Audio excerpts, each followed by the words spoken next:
Igbo bụ Igbo. Ụtụtụ ọma, ehihie ọma, mgbede ọma, depending your time zone. Anyị ya dị ka echi. Maka na echi adịghị agwụ agwụ ka anyị na-agbago. Ọ bụrụ na isonyebe, ekwueche gịnị, what are you waiting for? Click the like button, subscribe, comment, share. Ife anyị na-ekwu na nke ikpeazụ oye eruo gị. Ihe anyị na-eme ka ebe a bụ common sense. Ọ bụrụ na ị mara ihe ịma ihe mana ntụ o suru ede gaa na-echefu ya ka anyị ji wee nọdụ. I just want to make common sense as always. Ndị be anyị nọ, o nwere ihe na-adịghị akpacha m amụla ebe sọm ndị be anyị nọ. And ihe a na-akpacha m amụla ebe sọm ndị be anyị nọ bụ ọ nwere onye nke m fụrụ his right up. To him, he's an intellectual. To him, he's an intellectual. Intellectual knowledge system. Onye ọbụla na-agbaraba Mazi Ekpa war na social media. Ndị Igbo. Onye ọbụla na-asụrụ oyibo na-type from their locations. Bụrụ intellectual na Facebook onye ọzọ. Bụrụ intellectual ala ndị ọzọ. Bụrụ intellectual si n'obodo bụ ngotrieti. Bụrụ intellectual onwebeghị ihe ọ contribute Lando his kindred. Talk more of Lando obodo bongo. Onye ọbụla bụ intellectual ọbụla nneka ala Igbo ka enwedịrị nwe intellectual. Ndị Benue nwekwara intellectual awakpogo ha. Many of them are poor at their ancestral land. Another man food and another man poison. Some ndị Benue edebe intellectual ndị Benue debe ụdị mmadụ Mazi Ekpa. Some intellectual ndị Igbo a ndị Benue ji enwekwu ya ahụ ewere nye ha ọsọ la the land of their ancestors fa agbanaga fa nwekwara intellectuals. So some ndị Benue edebe intellectuals debe ụdị mmadụ Ekpa ha je were ụdị mmadụ Ekpa rapụ intellectuals Facebook. Intellectual na-ekogharị akpa. Intellectual ja anọ a na-egbu ndebịa dị intellectual kwụọ nkịtị maka na egbuo nwanne ya. Intellectual ja anọ fụ ka corruption na-aga the intellectual ife ọ na-fight bụ to make sure lo mitri ndị a dị corrupt ka ya nwa benefit kwe from the corrupt proceed. Intellectual jee nọ na Facebook bịa fụ ebe ndebe anyị na-ede English. Intellectual, how the most intelligent. Benue nwekwara the most intelligent mana agbala ọsọ ebe a taa. Intellectual, what is your impact? Some people are commenting, oh, I'm learning a lot from you. Ndị eri na nekela bongo ka a na-aka akụkọ intellectual. Jee la China ila asụ ndị na-ede English intellectual. Jela China came for small companies that is doing great. That is because la system had them, la their road the motorable, la their economy the okay, la much corruption had the obodo. Intellectual is obodo corruption do. What are you doing to make sure la that corruption the obodo easy as an intellectual or reduce? Intellectual. It is in Igbo. Immediate checking point everywhere. Intellectual, what are you doing? What are you going to do to make sure that region is well, but as an intellectual, those checking point they reduce ya. Intellectual, intellectual, your road is not motorable. Intellectual, all our na bega aga. Intellectual nke ga-able to benefit from the same corrupt system. Obodo ndị ọzọ nwere intellectual fa agbala ọsọ. How many times have you condemned as an intellectual suicide in ndị Igbo? Ọsọ a na-agbala Benue. Intellectual. Jela Facebook ị na-afụ English ha na-ekoga. Intellectual. Anyị na-afụ na intellectual. Egbuo dike na ọgụ ụlọ. Jee la China abịala Facebook i were English na-eme ndebe anyị oppress. Intellectual reason of mind. After that, what have you? Nothing. After that, what have you? Intellectual, you are not going to do anything. Intellectual, news. La Boko Haram have infiltrated IDP camps. Intellectual, okwe no buru onye Igbo. Ale hule jebuta IDP camp ahụ l'Imo State. Intellectual, ka ife mere, ka ife kwuru mgbe ahụ. Knowing fully well that the IDP has been infiltrated. Intellectual, ale enwe ihe a na-akpọ former header clutch. A na-egbu ndị mmadụ. Intellectual ndị Igbo ugboro ole ka ndị na-achị efi gbugoro mmadụ la Ebonyi steeti gbuo na Abakaliki gbuo Enugu steeti. Intellectual nwoke Igbo nwaanyị Igbo ka efi kwugoro. Ịlazi intellectual na Facebook. Ịlazi intellectual isi oyibo. Intellectual ịnọ ebite ego eji ejije edozi obodo. Ekewapụ that region amụtara intellectual a. Ekewapụ the region, the intellectual emechi ọnụ. Intellectual seaport wadịala your region. Intellectual your roads are not motorable. The only thing ị na-achọ bụ ihe dapụrụ lakpa the same corrupt system and the corrupt politician. Intellectual. Ịbụtala Facebook anya ama nne ihe. A sense of reasoning. Because Makali won 300,000 followers. I've got 300,000 followers or 200,000 followers. I am a Nozifa. Gala China. Hey, that is a company in China. Many of them have 3,000 followers, but they are doing mighty things than you. They are doing greater than you. Hey, but some people follow on Facebook because of your grammar. Not that you have nothing whatsoever to achieve. If you achieve intellectual, small company in China they produce in the whole world. They go, hey, 3,000 followers, and this year the able you want a Facebook account, 300,000 followers, able to intellectual. Let the nonsense. Intellectual, ABC web but a seaport. What are you doing? How are you talking to the government as an intellectual? How are those things? Nothing. Intellectual at this age, you be busy web but 24 hours electricity. But I me pour on intellectual on Facebook. Intellectual. Intellectual obodo hino limia. Men and women fought for its freedom. Can your part in and contribute towards freedom that will shape the face of the next generation? Intellectual. In a lake waterway bill. A lake cattle colony. Intellectual. Unabasi ankete. Ebodi kelo golo. Ono as intellectual Facebook. Intellectual. Sense of reasoning. La suso yibo. Le bugari akpa. La kwugara na National Assembly. Ụwa bụ ofu mpụta ụwa mmadụ pụtara ya. Ofu nwa ka mmadụ ya nwụkwana ya. Onye nwụrụ taa ama nwechi. Hapụ na ihe aha. Da ndị be anyị ụnụ ajọka. Benue na ihe niile egburula Benue. Igbo nwere intellectual. Ugboro ole ka intellectual ndị Igbo pụtagoro condemn ogbugbu ya na-egbula Benue. Ma ọ bụ ogbugbu ya na-egbu l'Enugu steeti. Intellectuals ndị Igbo ụmụ adịghị afụ ya nnọọ. Ebe a ga-anọkọta mee mass burial l'Enugu. Asigide nwere former header clutch. Intellectual ka ife na-ekwu. At least say something ka ifu your intellectuality. Ka ifu gị. Onwe ihe iji ekwu. Ihe nọ bụ ikogharị akpa. La akwụgharị la asụsụ oyibo. Let the nonsense la Facebook. Ịdị active. Ịla achụ ego Facebook. Intellectual. La asụ oyibo.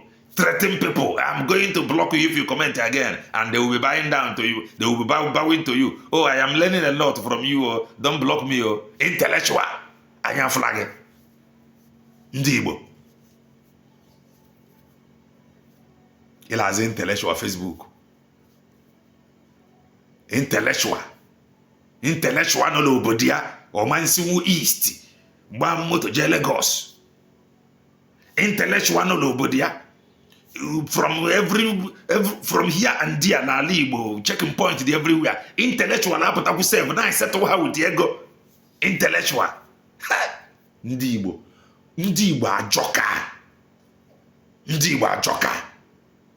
If onye ọbụla ifuru mechisi ọnụ. Ilazi intellectual Facebook.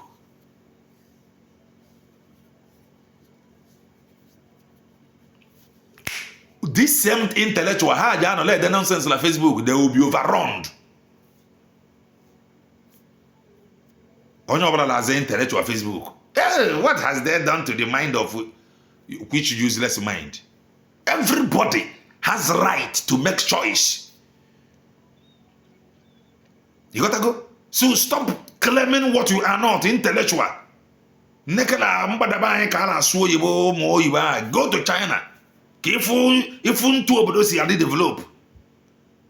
Intellectual na so na fadila ala as a doctor nko ihe ji azi abula system obodo adi mma iru obodo system ha dị mma you if we a doctor self agbagala onye abe doctor you man believe onye abe doctor nke ba anyị ibi kpọgara oh imakola abe doctor nka Jesu wodi odo onye bụ ibrugodi a doctor someone taught you onye a teach you how to become a doctor o ja ama izi so n'ofia intellectual Anyama nuziha makala ebe intellectual. La asusu oyibo la social media. Ila za doctor la doctor nkozo. Pastor bu doctor, prophet bu doctor, onye ọbụla bu doctor. Oh doctor intellectual. Ola ahụ. Jeno obodo ha mepegasịrị emepe. How many intellectual apụta la social media la asusu oyibo? You know I'm an intellectual. If you talk now, I'm going to block you from my social media. Go. Intellectual. All naked African continent such intellectual. Go to small countries in Asia. They are doctors. They are so humble to the call. Serving humanity. People oppress on social media. You will block them. Different view from you. How many people have you saved with this your intellectuality or intellectualism? No matter how intellectual it is, in battle a corrupt system, the intellectual and will share to one side. If that can will share to one side, you join them. You will be corrupted. Why you these doctors? All these names, doctor, why you the medicine over the bongo? Why all these intellectuals over the bongo? That is an evidence over that drama. As intellectual. In all another man's land, as intellectual. Hapu alagi. Jeneba na komo banditi jebo meet yegi bahalebe intellectual. In all obodonyo as intellectual. Return home na Keja more repented Boko Haram with AK-47. You is what who believe intellectual. Il as intellectual as social media. Return home na Kimi take kidnappers, bandit. Intellectual. All those nonsense on the social media, it does not count on ground. Oh, ye jinaka manogolalo. Mbwejidegelaka. Ila no intellectual. And what you see in the doctor or not. If one get intellectual on Igbo. Ile defend the right up umuokoko. Career agitators. He had to bring down a man. You are supporting him.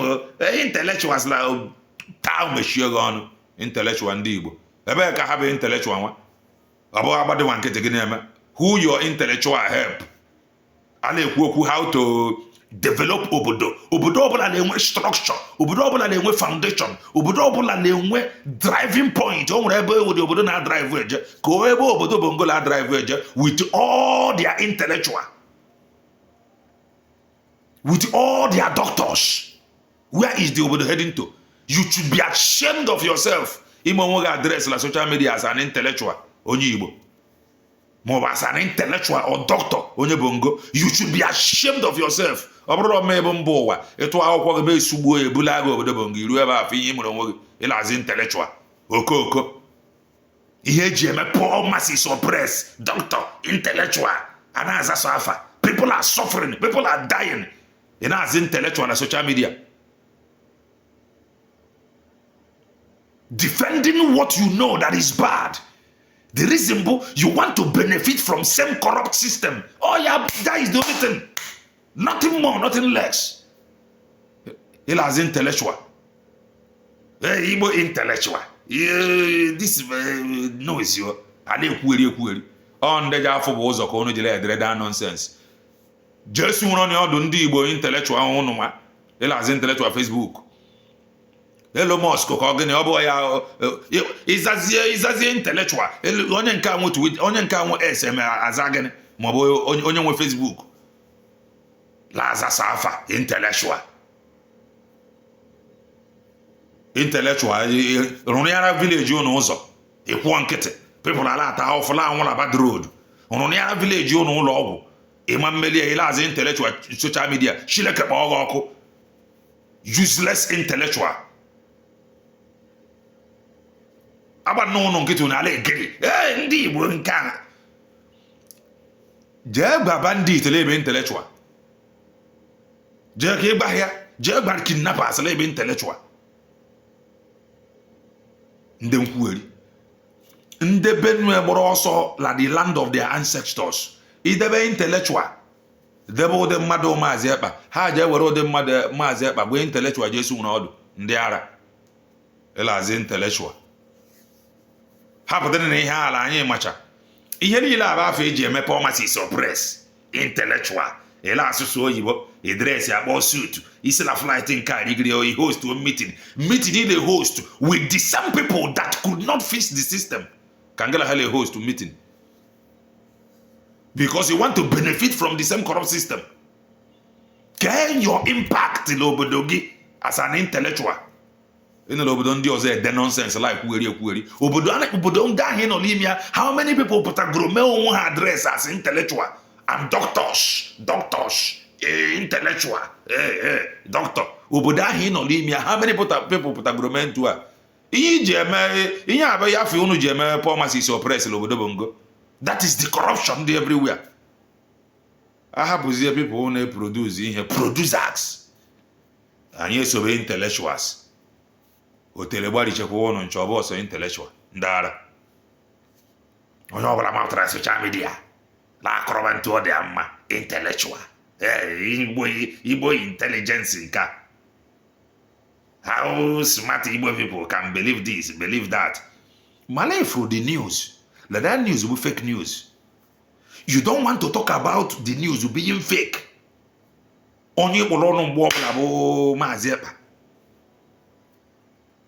see that the news is fake news.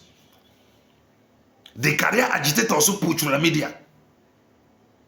Okay, let's even go to know career agitators by the side. Like somebody like this age I don't know here now. Also, I bro no femano, no manipulate here all day here, put you in the system. If for how you we buria, Makale or Simon as Iburi. Oh, he shared it. Oh, intellectual. I don't know what he did to Iboris.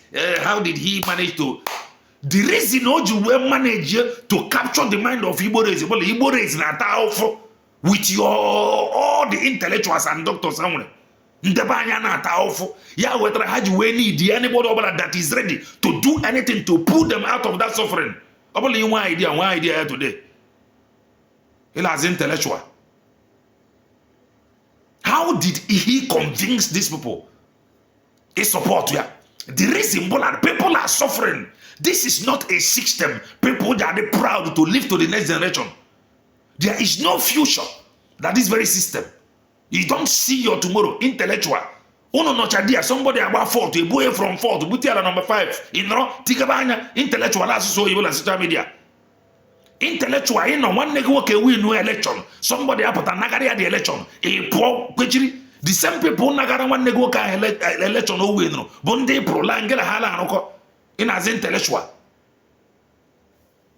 The reason Okunworo onwejiru were so strong la Igbo bola ndị be anyị na-ata ofu. We need something better. Oborokwa ala obodo ndị na other regions adị ata ofu. Mana anyị need something better. What have you said? Lihe niile eme Igbo bụ Igbo as onye intellectual. No better social media na ele ndị mmadụ press. Notice me. Even 300 and something thousand followers. I am nozi ihe. There are companies that produce products in China. They ship their product all over the world. How do you say poor wretched region like Ogiri? intellectual. Go to China. Ka ị mara many intellectual nọ there. Unu na-akọrị ya ndeje afọ bụ ụzọ. Ụwa ndeje afọ bụ ụzọ. Onye nọ n'obodo Bongo le nonsense le agụ nonsense unu le-ede. Bụ ndị unu jere akọrị ya. Ọ bụ ntu ma anyị nọ na ihe a. Anyị apụọla, anyị afụgwela ụzọ. Anyị na-use common sense. Ị bụrụ intellectual, Jesu nwere ọdụ. Benue nwere intellectual. Ịlazi intellectual. Le corrupt system. People are powerful. Ị pụtala eme onwe gị address as an intellectual. Shame to you and your fellow intellectuals. Ndị egbuwara isi.